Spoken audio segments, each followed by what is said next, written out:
Volkswagen was the biggest automaker in the world, yet now the company is drowning in over $200 billion in debt, more than the country of New Zealand. How did this happen?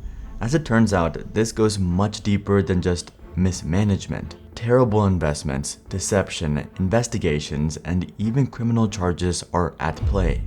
Something terrible happened within Volkswagen that put them at the center of one of the biggest scandals in the auto industry. Now they're trying to escape the hole they dug. What's even more perplexing about all of this is how big and how successful the Volkswagen Group is. The company emerged in 1937 with the iconic Beetle and slowly took over the European market, then the US, then massive parts of Asia. Some of the world's most iconic car brands have been under Volkswagen, including Audi, Porsche, Lamborghini, Bentley, Bugatti, and more. In 2007, they generated 108 billion euros in revenue and had produced 6.2 million cars that year alone, but they wanted more. Their growth had stagnated. In the past few years, Volkswagen had fallen behind their biggest rivals, General Motors and Toyota, who are each manufacturing 2 million more cars than Volkswagen every year. At the heart of this strategy is Martin Winterkorn, the new CEO, who had a grand vision to take the crown of the automotive industry. Winterkorn's big plan was Strategy 2018. By 2018, we will be the world's most profitable, fascinating, and sustainable automobile manufacturer. Okay, but what does that actually mean? Volkswagen had a simple target: 10 million cars produced per year by 2018. They wanted to overtake Toyota and General Motors. With their current production, this was an ambitious goal. The goal also included a profit margin of 8%, up from their current 6%. Yet behind this perfect PR and their grand strategy, Winterkorn was scheming. There was a darker side to him that wouldn't come to light until much later. You might have caught the last part of that quote: sustainable.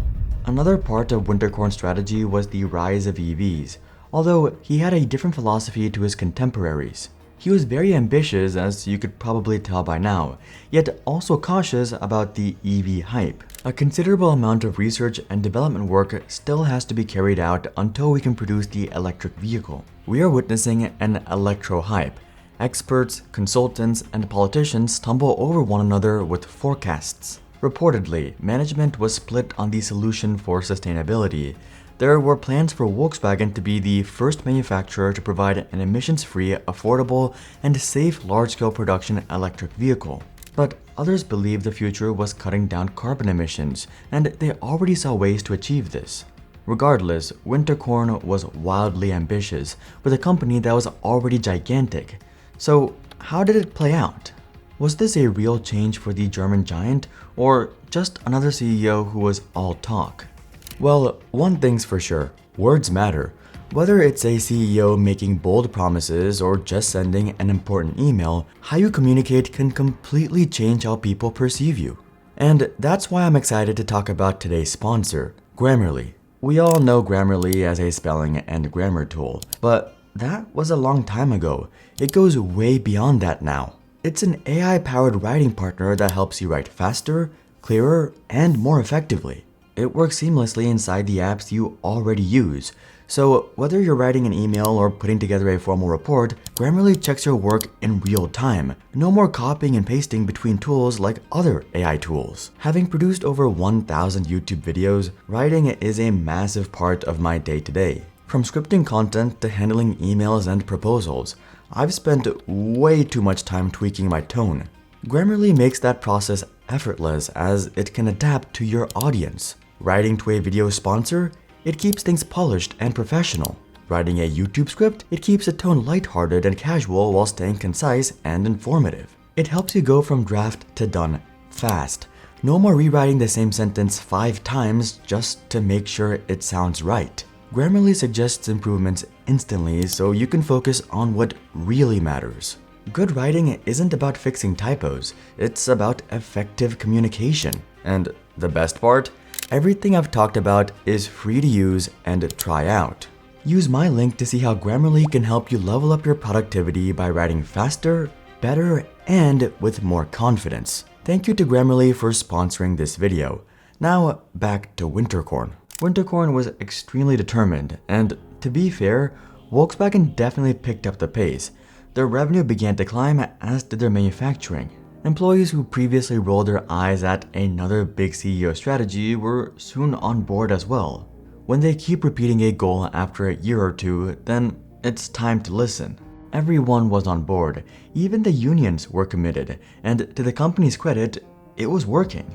In 2012, they had reached 9.2 million vehicles produced, although they were still a ways behind Toyota. But what about their plans for sustainability? As we all know, the first company to truly dominate the EV space wasn't Volkswagen.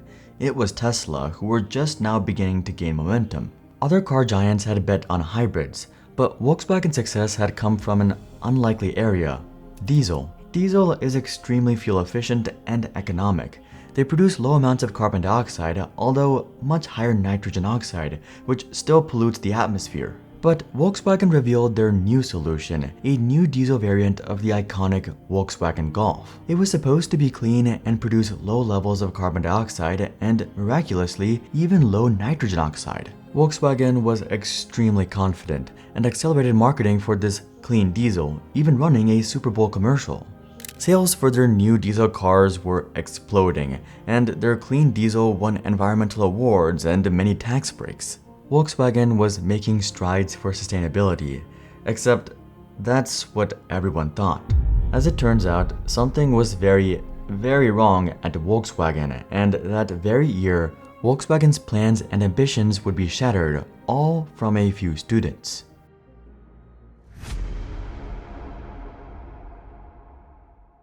At this time, amidst Volkswagen's new diesel boom, the California Air Resources Board noticed something strange. Volkswagen's clean diesel cars were showing anomalies, yet they couldn't explain why. They needed to solve this mystery, so they contacted the West Virginia University Center for Alternative Fuels, Engines, and Emissions to help with research. 3 grad students arrived in California to test the cars, equipping them with equipment that can monitor their emissions. They began driving the cars on the California highways and observed the results, but they couldn't believe what they saw. Volkswagen had paraded these cars on their low emissions, specifically low carbon dioxide and in particular low nitrogen oxide, which diesels are known to emit in mass. But the Volkswagen cars the students tested were producing 40 times the permitted nitrogen oxide gases, 40 times above the limit. The 3 students were in disbelief, so they immediately pulled the car over on the highway. How? 40 times the permitted level? How on earth did this happen? As it turns out, Volkswagen's researchers couldn't achieve the company's grand ambitions. After years of work, engineers couldn't meet the US pollution guidelines without greatly sacrificing the car's mileage and acceleration. One engineer said, "The CARB is not realistic. We can do quite a bit, but the impossible we cannot do." So they decided to do something else. They designed software for the car that detected when it was being tested. When the drive wheels were rotating while the other wheels were stationary and the steering wheel was held constant in a straight position, the computer would send commands to the nitrogen oxide trap, increasing its effectiveness, but also causing more fuel to be burned, thus allowing the TDI to pass the test. Once the car recognized the test was over, the engine returned to its default settings, meaning high nitrogen oxide emissions, well above the limit. Naturally, the software doesn't limit emissions if the car drives normally, like when the students took the cars on the highway. This was cheating the system. This was fraud on a major level, a huge lie by Volkswagen. The engineers felt as though they had no choice. They were expected to deliver on unrealistic and, in this case, impossible promises made by marketing and supported by upper management. The team at West Virginia University published their findings at a public forum, and here the dominoes began to fall. Up until this point, the scandal and deception had moved very slowly, but now events began to accelerate as Winterkorn watched his empire crumble before his very eyes.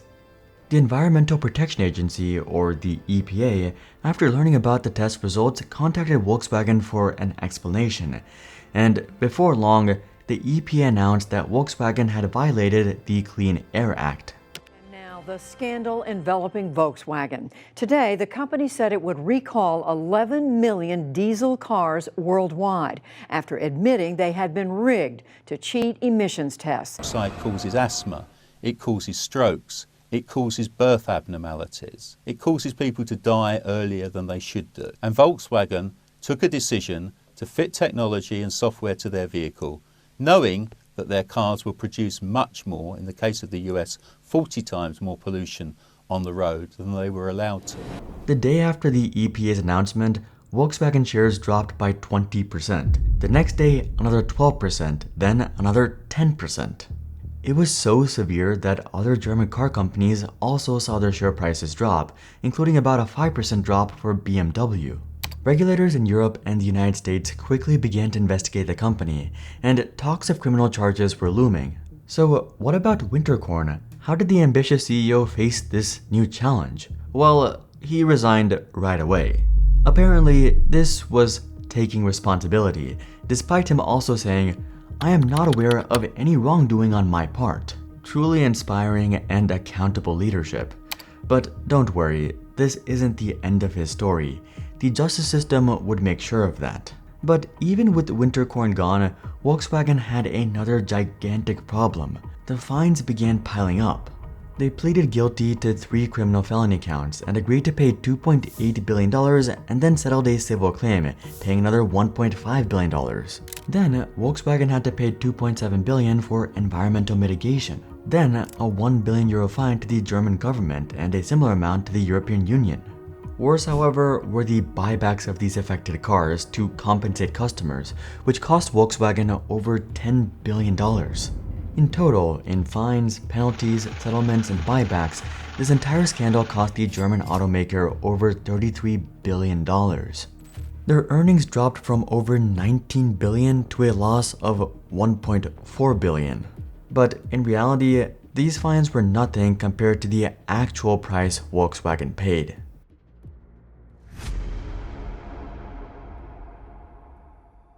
Volkswagen was just at the heart of the automotive industry's biggest scandal, which is now referred to as Dieselgate.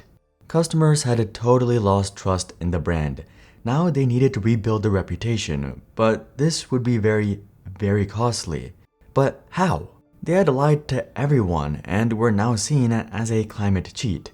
In response, they had to show their commitment to clean vehicles. In their 2017 annual report, Volkswagen unveiled a brand new ambitious strategy, Roadmap E. They were going all in on electric vehicles. "We are reinventing the car," said Matthias Müller, the CEO replacing Winterkorn. "To achieve this, we are making targeted investments to provide the necessary funds from our own resources. $50 billion and more is the sum the group will be investing in battery cell procurement over the coming years." Promising, although this is the CEO who, while apologizing for the diesel scandal, also said, "We didn't lie and that there was simply a misunderstanding of US law." Regardless, Volkswagen was betting everything on EVs. They announced a goal to build 3 million EVs a year by 2025. Soon, they increased their spending again, increasing their battery contracts to $48 billion. They also made agreements with other gigantic manufacturers to expand their production for their growing Volkswagen EV fleet. But things still weren't quite turning around like Volkswagen hoped, so they decided to up the stakes and the investment. In late 2021, Volkswagen announced something big, their 5-year plan. They would commit $100 billion in spending towards EVs over the next 5 years. More than half the money Volkswagen Group spends in the next 5 years will go towards electric vehicles and other high-technology efforts. Sounds a bit like Winterkorn's Strategy 2018 if you ask me. While spending more on EVs, they simultaneously announced that expenditures on hybrid vehicles, which use batteries along with gasoline engines, would be reduced by 30%. A new plant would be constructed at the Volkswagen headquarters in Wolfsburg, Germany, which would build their newest EVs. Yet, as time went on, things only got worse. Despite all the investment, Volkswagen wasn't succeeding like they had hoped. In 2023, they sold 770,000 EVs, far below their 3 million goal for 2025. For comparison, Tesla had sold 1.81 million, but the real king of EVs is China. Chinese EV producers sold 4.6 million vehicles in that same year. Companies like BYD are leaving Volkswagen in the dust. So why? Why is their $100 billion bet failing?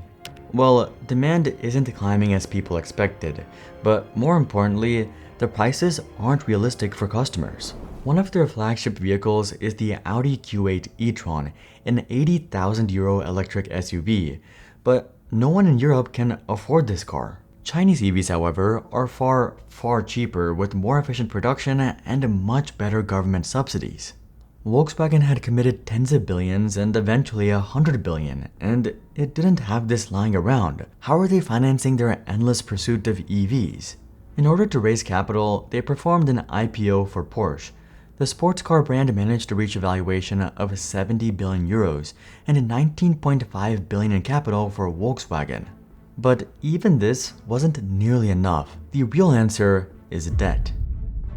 In order to finance this giant investment, Volkswagen has gained significant debt. In 2015, at the time of Dieselgate, Volkswagen had a total debt of $120 billion. A lot of money, but modest compared to what it would become. As the company needed more and more money for their EV investment, not to mention the $33 billion in fines and buybacks, they took on more and more liabilities. According to their financials in September 2024, they had amassed $220 billion in debt. With this, their debt-to-equity ratio is 1.43, not as bad as the telecom industry, but still bad for the auto industry. BMW sits at 1.14, and the Toyota sits at an impressive 0.64. Although the problem isn't just paying it off, it's servicing the debt. Debt comes with interest, and at about $220 billion, the servicing costs Volkswagen pays are likely gargantuan. Volkswagen unfortunately failed their 2025 3 million EVs a year aspirations. In 2024, they delivered 744,000 EVs, which is actually a 3.4% decrease from 2023. Now, Volkswagen isn't so sure about their EV bet anymore. They're currently looking at canceling production of cars like the underperforming e-tron, but this creates another problem. They invested billions in giant plants and manufacturing contracts that are way under capacity. Really no point in factories making products people won't buy. As a result, Volkswagen is considering closing some of their European plants to cut costs, which would be the first time they've ever done so. But what about the man who caused all of this? What about Martin Winterkorn? Well, after he left, things got much worse. He was criminally indicted within the United States in 2018 as well as in Germany. He is still a fugitive in the US and a wanted man by the EPA on charges including conspiracy to defraud the United States. He was last seen in a German court in early 2024 where he denied any wrongdoing. A brave leader indeed. It's not just Volkswagen who's drowning in debt thanks to EVs. Ford is not in a much better situation. Check out this video to learn more. But until then, I'm Hari, and I'll see you guys on the next one.